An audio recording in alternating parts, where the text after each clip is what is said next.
Hindenburg அப்படிங்கிற வார்த்தை இந்திய அரசியல்ல மறுபடியும் ஒரு பெரிய பேசுபொருளா மாறி இருக்குது. ஹிடன்பர்க் வெளியிட்டிருக்கக்கூடிய இந்த அறிக்கை அப்படிங்கிறது அதாவது லேட்டஸ்ட் அறிக்கை அப்படிங்கிறது என்ன விஷயங்கள சொல்லுது? இந்த ஹிண்டன்பர்க் ரிசர்ச்ங்கிறது இது 2வது ரிப்போர்ட்டு. முதல் ரிப்போர்ட் அதானி சமூகம் பண்ண தவறுகளை சுட்டி காட்டியிருந்தாங்க. அந்த தவறுகளை செபி சரியாக இன்னும் இன்வெஸ்டிகேட் பண்ணி முடிக்கலை. ஆல்மோஸ்ட் 2 வருஷம் ஆயிடுச்சு. அதை டைம் மேலே டைம் வைதா மேலே வைதா வாங்கிட்டே இருந்தாங்க. கடைசியில் ஹைண்டன்பர்க்குக்கே நோட்டீஸ் அனுப்பிச்சாங்க. அந்த நோட்டீஸ் அனுப்பிச்சு நீங்கள் என்ன பண்ணீங்க, ஏன் ஷார்ட் செல் பண்ணீங்கன்னு கேள்வி கேட்டாங்க. ஹைண்டன்பர்க் என்ன சொன்னாங்கன்னா, எங்கள் மேலே தைரியம் இருந்தால் அதானியோ செபியோ வெளிநாட்டில் எங்கே வேணால் எங்கள் மேலே கேஸ் பண்ணலாம், எங்கள்கிட்ட நாங்கள் சொல்கிற எல்லா விஷயத்துக்கும் ஆதாரம் இருக்குதுன்னு. அது மட்டும் இல்லை, இவங்க சொன்ன ஆதாரத்தை பல இடத்துல financial times of London release பண்ணாங்க. இந்த கறி ஊழல் எல்லாமே அவங்களும் ரிலீஸ் பண்ணியிருக்காங்க. இது மாதிரி நடந்தபோது இது அப்படியே அமுங்கி போயிடும்னு எல்லோரும் எதிர்பார்த்தாங்க. ஆனால் இது எலெக்ஷன் ரிசல்ட்லேயும் ஒரு பெரிய இதை கொண்டு வந்தது, ஒரு எஃபெக்ட் இருந்தது, மக்களுக்கு ஒரு நம்பிக்கை வந்தது. இது மாதிரி சமயத்தில் இந்தியாவை பற்றி இன்னொரு பெரிய எக்ஸ்போஸ் கொடுக்க போகிறோம் அப்படின்னு இந்த நிறுவனம் சொல்லியிருந்தாங்க. எல்லோரும் எந்த கம்பெனியை டார்கெட் பண்ண போகிறாங்கன்னு இருந்தபோது இந்த வாட்டி இவங்க கம்பெனியை டார்கெட் பண்ணல, நேராக செபியே டார்கெட் பண்ணியிருக்காங்க. ஃபஸ்ட்டு நம்ம சொல்ல வேண்டியது இதெல்லாம் அலிகேஷன்ஸ். அவங்க ஒரு செட் ஆஃப் டாக்குமெண்ட்ஸ் ரிலீஸ் பண்ணியிருக்காங்க. அந்த டாக்குமெண்ட்ஸ் எல்லாம் ஒரு விசில் ப்ளோவர் செபிக்குள்ளேருந்தே எடுத்து கொடுத்ததா அவங்க சொல்கிறாங்க. ஸோ செபிக்குள்ளேருந்து ஒருத்தர் இதை ஆதாரமாக வெளில கொடுத்துருக்காங்க. இந்த ஆதாரங்களில் இதை தரோவாக இன்வெஸ்டிகேட் பண்ணால் தான் எது உண்மை எது பொய்ன்னு வரும். ஸோ இது இன்வெஸ்டிகேஷன் பண்ண வேண்டியது. பட் இதில் ரொம்ப குரூஷியலாக சில விஷயங்கள் இருக்குது. 2015 இந்த புட்ச் அப்படிங்கிறவங்களும் அதுக்கப்புறம் அவங்களோட ஹஸ்பண்ட் தவால் புட்ச் அப்படிங்கிறவங்க 2 பேருமே இப்போ சுமார் 56 கோடி ரூபா, அன்றைக்கி $10 மில்லியன், 56 கோடி ரூபா ஒரு ஃபண்டில் சிங்கப்பூரில் இன்வெஸ்ட் பண்ணியிருக்கிறாங்க.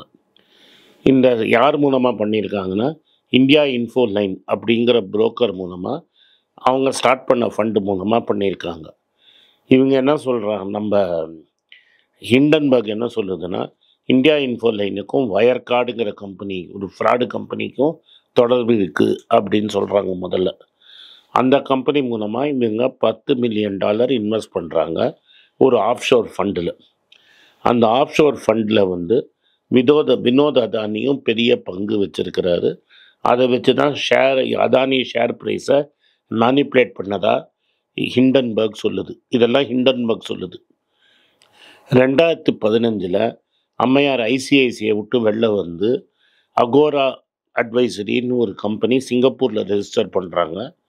அந்த கம்பெனியில் இவங்களும் தவால் புன்ச்சுன்னு அவங்களோட ஹஸ்பண்டும் பார்ட்னராக இருக்காங்க. அந்த கம்பெனியில் என்ன இப்போ டிரான்சாக்ஷன் நடந்ததுன்னு நம்மளுக்கு ரெக்கார்ட்ஸ் கிடையாது. ஏன்னா சிங்கப்பூர் சட்டம்படி அது கம்ப்ளீட்லி லாக்டு. அதே மாதிரி அகோரா அட்வைசரின்னு இந்தியாவிலையும் ஒரு கம்பெனி இருக்குது. இந்தியன் சட்டம்படி யார் வேணால் அந்த டேட்டாவை பார்க்கலாம். எம்சிஏல அந்த சைட்டை எடுத்து அவங்க போட்டிருக்காங்க. 99% அம்மையார் தான் ஓனர், 1% வெளியாள் ஓனர். அந்த கம்பெனியில் அவங்க புருஷன் தவால் புட்ச் ஹஸ்பண்ட் அவர்கள் தவால் புட்ச்ங்கிறவர் டைரக்டராக இருக்கிறார். தவால் புட்சுக்கும் ஃபைனான்ஸுக்கும் சம்மந்தமே கிடையாது. அவர் என்டையர் கேரியர் யூனிலீவர், ஹிந்துஸ்தான் யூனிலீவரோட பேரண்ட் கம்பெனியில் சப்ளை செயின் மேனேஜராக இருந்திருக்கிறார். அவருக்கும் ஃபைனான்ஸுக்கும் ரியல் எஸ்டேட்டுக்கும் ஸ்டாக் மார்க்கெட்டுக்கும் அவர் எங்கேயுமே வேலை செஞ்சதா லிங்க்டின்லேயும் எங்கேயுமே அவர் ப்ரூஃப் கிடையாது. இப்போ இந்த 2015 அதானிக்கும் இந்த மேடமுக்கும் சம்மந்தம் இருக்குதுன்னு அவங்க பேப்பர்ஸ் ரிலீஸ் பண்ணியிருக்காங்க. இப்போ அடுத்தது என்னென்னா, இந்த அம்மா 2017 ஹோல் டைம் டைரக்டர் செபி ஆகிறாங்க. அதுக்கு ஆறதுக்கு ஒரு 3 நாளைக்கு முன்னாடி, ஒரு 2 வாரத்துக்கு முன்னாடி இவங்க இமெயிலேருந்து அந்த தவால் புன்ச்சுங்கிறவர் ஒரு மெயில் அனுப்புகிறாரு. இது மாதிரி நீங்கள் அவங்க அம்மையார் பேர்லேருந்து எல்லா ஷேர்ஸையும் என் பேருக்கு மாற்றிடுங்க அப்படின்னு சிங்கப்பூரில் ஷேர்ஸை இவங்க பேரில் ட்ரான்ஸ்ஃபர் பண்ணிடுறாங்க. ஹஸ்பண்ட் பேரில் ட்ரான்ஸ்ஃபர் பண்ணிக்கிறார். அந்த சிங்கப்பூரில் என்ன நடந்ததுன்னு நம்மளுக்கு தெரியாது. ஆனால் அந்த கம்பெனி தான் இந்த ஃபண்ட்ஸ் எல்லாம் இந்த குரூப் மூலமாக ஃபண்ட்ஸ் இன்வெஸ்ட் பண்ணியிருக்கிறாங்க. அடுத்தது என்ன நடந்திருக்குன்னா, இந்த அம்மா வந்து செபி சீஃபாக இருக்கும்போது பிளாக்ஸ்டோன் அப்படிங்கிற ஒரு நிறுவனத்துக்கு இவரை அட்வைசராக போடுறாங்க. பிளாக்ஸ்டோனுங்கிறது வந்து ஒரு பெரிய ஃபண்ட் இன்வெஸ்டர். அந்த இடத்துல வந்து அவங்க வந்து இவரை ஏன் அட்வைசராக எடுத்தாங்கன்னு ஒரு பெரிய கேள்வி. ஏன்னா இவருக்கு பங்கு சந்தையில் அனுபவம் கிடையாது, ஃபைனான்ஸில் அனுபவம் கிடையாது, ரியல் எஸ்டேட்டில் அனுபவம் கிடையாது. இவரை ஏன் அட்வைசராக எடுத்தாங்க அப்படிங்கிற ஒரு பெரிய கேள்விக்குறி வருது. இந்த பிளாக்ஸ்டோனுக்கு இவர் சீஃப் அட்வைசராக இருக்கும்போது read, real estate investment trust அப்படிங்கிற ஒரு ப்ராடக்டை பிளாக்ஸ்டோன் பெருசாக லான்ச் பண்ணுறாங்க. அந்த பீரியடில் இந்த அம்மா பல ரெகுலேஷன்ஸ் பாஸ் பண்ணி ரீட்டை ஒரு பாப்புலர் இன்ஸ்ட்ருமெண்ட்டாக மாற்றணும்னு ட்ரை பண்ணி செபியில் பல சட்டங்களும் விதிமுறைகளும் மாற்றி பிளாக்ஸ்டோனுக்கு ஃபேவராக பண்ணுறாங்க. பிளாக்ஸ்டோன் வந்து ஒரு $70 மில்லியன் பணத்தை உள்ளே போட்டு வெள்ளை எடுக்கிறாங்க எம்பசி ரீட் அப்படிங்கிற ஒரு நிறுவனத்திலேருந்து. இது மட்டும் இல்லை இன்னொரு விஷயம் என்னென்னா, இந்த பேப்பர் சொல்லுது அதானியோட பிகேசி காம்ப்ளெக்ஸில் பிளாக்ஸ்டோன் இன்வெஸ்ட் பண்ணியிருக்காங்க இல்லை பண்ண போகிறாங்கன்னு போட்டிருக்கு. ஸோ அதானிக்கும் பிளாக்ஸ்டோனுக்கும் லிங்க் இருக்குது அப்படிங்கிறது இன்னொரு எவிடன்ஸாக அவங்க கொடுக்குறாங்க. இதுலேருந்து என்ன தெரிய வருதுன்னா, ஒரு சேல்ரிடு கப்புள், ஏன்னா அவங்களே அந்த டிக்ளரேஷனில் அந்த டாக்குமெண்ட் இவங்க காட்டுறதில் இவங்க ஒரு சேல்ரிடு கப்புள் அப்படின்னு சொல்கிறாங்க. இந்தியாவில் எனக்கு தெரிஞ்சு சம்பளம் வாங்கி நீங்கள் என்ன கம்பெனி எம்டியாக இருந்தாலும் சரி, நீங்கள் டாட்டா கம்பெனிக்கே எம்டியாக இருந்தாலும் சரி, நீங்கள் ஓனராக இல்லைன்னா ஹஸ்பண்ட் அண்ட் ஒய்ஃப் அக்கௌண்ட்டில் 56 கோடி எப்படி வந்தது? ஏன்னா 2015 56 கோடி ரூபா பேங்க் அக்கௌண்ட்டில் இருக்கணுங்கிறது சாதாரண மனுஷங்க அக்கௌண்ட்டில் இருக்க முடியாது. இந்த அம்மா ஒரு பேங்க்கில் வேலையாக இருந்தார். அவர் ஹிந்துஸ்தான் யூனிலீவர் கம்பெனிக்கு அட்வைசராக இருந்தார். செலவு போய் டேக்ஸ் கட்டி 56 கோடி எப்படி பேங்க்கில் வந்தது அப்படின்னு ஹிண்டன்பர்க் முதல்ல கேட்குறாங்க கேள்வி. இதை நீங்கள் எப்படி சிங்கப்பூருக்கு மாற்றினீங்க? ரெண்டாவது கேள்வி. அதுக்கப்புறமா நீங்கள் செபியில் சேர்றதுக்கு ரெண்டு வாரத்துக்கு முன்னாடி கரெக்டாக எப்படி ஷேர்ஸை வந்து உங்கள் ஹஸ்பண்ட் பேரில் ட்ரான்ஸ்ஃபர் பண்ணீங்க? இந்தியாவில் நீங்கள் வந்து அகோராங்கிற கம்பெனியில் 99% ஓனர்னு உங்கள் அஃபிடேவிட்டில் டிக்ளேர் பண்ணீங்களான்னு கேட்குறாங்க. நீங்கள் அந்த அகோராவில் 99% ஓனராக இருக்கும்போது டோட்டலாக உங்களுக்கு செபியில் வந்த சம்பளத்தோட 4 மடங்கு கன்சல்டிங் ஃபீஸாக அந்த கம்பெனி கொடுத்துருக்காங்க. அந்த கம்பெனியில் டைரக்டராக இருந்தது உங்கள் ஹஸ்பண்டு. அந்த கன்சல்டிங் ஃபீஸ் யார் கொடுத்தாங்க? பிளாக்ஸ்டோனில் உங்கள் ஹஸ்பண்ட் அட்வைசர் அப்படின்னு பிளாக்ஸ்டோன் சொல்லியிருக்காங்களா எங்கேயாவது? இல்லை நீங்கள் ஓப்பனாக எங்கேயாவது டிக்ளேர் பண்ணியிருக்கீங்களாங்கிறது கேள்வி. இதெல்லாம் உண்மையாக பொய்யான்னு நம்மளால் சொல்ல முடியாது. பட் இது வந்து பெரும் கேள்விகளை, சர்ச்சைகளை கொண்டு வருது. ஒரு கவர்மெண்ட் போஸ்ட்டில் ஒருத்தர் அப்பாயின்ட் பண்ணுறதுக்கு முன்னாடி வெரிஃபிகேஷன் நடக்கும். இது மாதிரி இந்த வேலையெல்லாம் ஒரு சாதாரண கிளர்க்கு வேலை அப்படின்னாலே பல பேக்ரவுண்ட் செக் பண்ணுவாங்க. பேக்ரவுண்ட் செக் பண்ணப்பட்டு தான் இப்போ வந்து ஹிண்டன்பர்க் முதல் நாள் வந்து இந்த முதல் பேப்பரை விடும்போதே அதானி சமூகம் என்ன சொன்னாங்கன்னா, நாங்கள் அமெரிக்காவில் அவங்க மேலே கோர்ட் கேஸ் போடுவோம்னு. ஹிண்டன்பர்க் என்ன சொன்னாங்க, எங்கள் மேலே எங்கே வேணால் நீங்கள் கேஸ் போடுங்க, நாங்கள் ரெடின்னு. இது வரைக்கும் அதானி சமூகம் ஹிண்டன்பர்க் மேலே கேஸ் போடலை. கேஸ் போட்டிருந்தாங்கன்னா அவங்க வந்து எல்லா டாக்குமெண்ட்டும் கோர்ட்டில் வந்திருக்கும், வண்டவானம் வெளில வந்திருக்கும். ஆனால் அவங்க போடலை.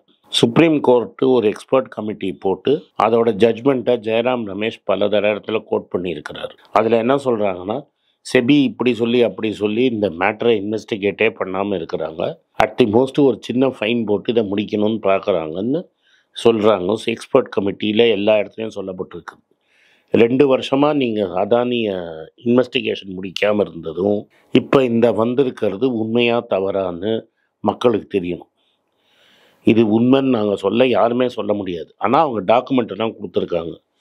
அந்த அம்மாவோட ஜிமெயில் பேப்பர்லேருந்து எடுத்து அவங்க ஹஸ்பண்ட் அமிச்ச மெயிலுக்கெல்லாம் காப்பியாக கொடுத்துருக்காங்க. இதெல்லாம் ஒரு ஜாயிண்ட் பார்லிமெண்ட்ரி கமிட்டி போட்டு மக்களால் தேர்ந்தெடுக்கப்பட்ட பிரதிநிதிகள் 2 கட்சியிலையும் இருக்கலாம். ஜாயிண்ட் பார்லிமெண்ட் கமிட்டியில் 2 பேரும் இருப்பாங்க. ஆளும் கட்சியும் இருக்கும், எதிர்கட்சியும் இருக்கும். யாருக்கு எவ்வளோ ஓட்டு இருக்கோ அவ்வளோ தூரம் மெம்பர்ஸ் இருப்பாங்க. இப்போது லக்கிலி நம்ம ஊரில் இப்போ என்ன ஆகிடுச்சுன்னா சமபாதி ஆகிடுச்சு. ஏன்னா மெஜாரிட்டி வந்து 16-15 தான் இருக்குது. ஸோ 2 சைட்லேயும் ஈக்குவலாக ஆட்களை வச்சு எது நடக்க போகிறதுன்னு நம்ம இன்வெஸ்டிகேட் பண்ணாதான் விஷயம் தெரியும். இத்தனை நாளாக நம்ம ஜாயிண்ட் பார்லிமெண்ட்ரி கமிட்டி இதில் கொண்டு வரல. பட் இதில் ஏதாவது ஒரு சந்தேகம், ஷேக்ஸ்பியரில் ஒரு கொட்டேஷன் உண்டு, scissors wife should be above சஸ்பீஷன். அதாவது ஒரு எம்பரர், ஒரு அரசனின் துணைவியார் வந்து சஸ்பீஷன் மேலே இருக்கணும்னு. செபியில் இருக்கிற ஒரு முக்கியமான பொறுப்பில் இருக்கிறவங்க மேலே இவ்வளோ பெரிய அக்விசேஷன் வந்திருக்கு. இந்தியாவில் மட்டும் 450 லட்சம் கோடிக்கு மேலே ஸ்டாக் மார்க்கெட்டில் மக்கள் பணம் போடப்பட்டிருக்குது. இது வந்து $5 ட்ரில்லியன் மார்க்கெட் கேப்புன்னு பல பேர் பல இடத்துல பேசியிருக்கிறாங்க. $5 ட்ரில்லியன் ஒரு டாலருங்கிறது 85 ரூபா. ஸோ நீங்கள் எவ்வளோ லட்சம் கோடின்னு வாயாலே என்னால் சொல்ல முடியாத அளவு லட்சம் கோடி இருக்குது. எல்லாம் மிடில் கிளாஸோட பணம். நாளைக்கு காலத்தால் மார்க்கெட் திறக்கிறச்ச ஃபாரின் இன்ஸ்டியூஷனல் இன்வெஸ்டர்லாம் வரிசையாக விற்பான். அப்போது இன்சூரன்ஸ் கம்பெனி, மியூச்சுவல் ஃபண்ட் இவங்கெல்லாம் போட்டதில் பெரும் நஷ்டம் வரும். அதனால் கம்ப்ளீட்டாக தரோவாக இன்வெஸ்டிகேட் பண்ண வேண்டியது இந்த அரசாங்கத்தின் கடமை. அதானி குழுமத்தோட முறைகேட்டுக்கும் செபி தலைவருக்கும் தொடர்பு இருக்கு அப்படின்னு சொல்லி ஹிண்டன்பர்க் சொல்லக்கூடிய அந்த ரிப்போர்ட்டை சொல்லக்கூடிய விஷயமே ரொம்ப அதிர்ச்சியாகவும் ஷாக்காகவும் இருக்கு. இது எதை காட்டுது? ஃபஸ்ட்டு இது ஹிண்டன்பர்க் டாக்குமெண்ட் ரிலீஸ் பண்ணியிருக்காங்க. இந்த டாக்குமெண்ட் உண்மையாக பொய்யாங்கிறத நம்ம இன்வெஸ்டிகேட் பண்ணணும். ஒரு ஜாயிண்ட் பார்லிமெண்ட்ரி கமிட்டி உட்காரணும். அதே சமயத்தில் சுப்ரீம் கோர்ட்லேயும் இது வந்து இன்வெஸ்டிகேட் பண்ணப்படணும். ஸோ ஒரு எஸ்ஐடி ஒரு சைட்லேயும், ஒரு சைடில் ஜாயிண்ட் பார்லிமெண்ட்ரி கமிட்டியும் வந்தால் தான் மக்களுக்கு நம்பிக்கை வரும். இதில் என்ன தெரியுமா ப்ராப்ளம் என்னென்னா, அதானி தவறு பண்ணிட்டாரா ரைட் பண்ணாரான்னு ஜட்ஜ் பண்ண வேண்டியது செபி. அந்த செபி தலைவிங்களுக்கே அதானியோட டிரான்சாக்ஷன் இருந்ததுன்னா இது எப்படின்னா, நான் கரெக்டாக இல்லையான்னு என் பார்ட்னர் என்ன ஜட்ஜ் பண்ணுறது. நானே வந்து என் மேலே நீங்கள் வந்து இப்போது ராஜா திருமகனம் ஆனந்த் ஸ்ரீனிவாசன் ஃப்ராடு பண்ணியிருக்காருன்னு சொன்னார்னா, எனக்கு வேணுங்கிறவரை யாரையாவது உட்காத்தி வச்சு, இப்போ என் ஃப்ரெண்டு மோகன் குமாரமங்கலம் இருக்கார். மோகன் குமாரமங்கலம் தான் செபி சீஃபு, ஆனந்த் ஸ்ரீனிவாசன் தான் அக்யூஸ்டு. ஸோ மோகன் குமாரமங்கலம் தீர்ப்பு எழுதுவார், ஆனந்த் தப்பா ரைட்டார்னு இருக்கிற மாதிரி இருக்குது.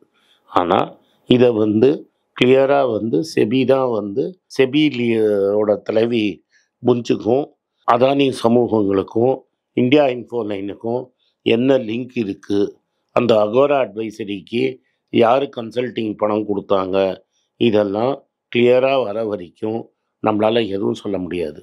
பட் இது எப்படி இருக்குன்னா, வேலிக்கு ஓனான் சாட்சி சொல்கிற மாதிரி இருக்குது.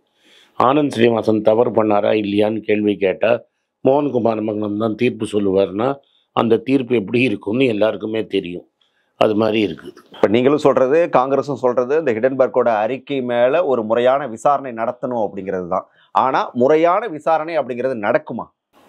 நிறைய பேர் இன்றைக்கி நிறைய நிருபணர் என்கிட்ட பேசினாங்க, ரிப்போர்ட்டர்ஸ்லாம். என்கிட்ட ஒருத்தர் பேசினவர் பங்களாதேஷில் நடக்கிற மாதிரி இந்தியாவில் நடக்காதா அப்படின்னு கேள்வி கேட்டார். அவருக்கு நான் சொல்கிறது, அம்பேத்கர் கான்ஸ்டியூண்ட் அசம்பிளியில் கடைசி நாள் பேசினார். 26 நவம்பர் 1949 அம்பேத்கர் பேசினதை நான் இங்கே நினைவுக்கிறேன். இண்டிபெண்டன்ஸுன்னு நம்மளுக்கு கிடச்சாச்சு, சுதந்திரங்கிறது நம்மளுக்கு கிடச்சாச்சு, நம்மளுக்குன்னு ஒரு கான்ஸ்டியூஷன் நம்மளே கொடுத்துருந்தாச்சு. அதனால் இனிமேல் நம்ம வந்து தெருவில் இறங்கி சண்டை போட்டு அதில் மூலமாக வந்து கவர்மெண்ட்டை டாப்பிள் பண்ணணும்னு நினைக்கிறது தவறு. கான்ஸ்டியூஷனல் மெத்தட்ஸ், அதாவது பார்லிமெண்ட், கோர்ட், இது மாதிரி நிமிஷத்தில் நம்ம முன்னாடி எவ்வளோ நாள் டைம் எடுத்தாலும் நம்ம இந்த கோர்ட்டுகளை வேலை செய்ய வைக்கணும், பார்லிமெண்ட்டை வேலை செய்ய வைக்கணும்.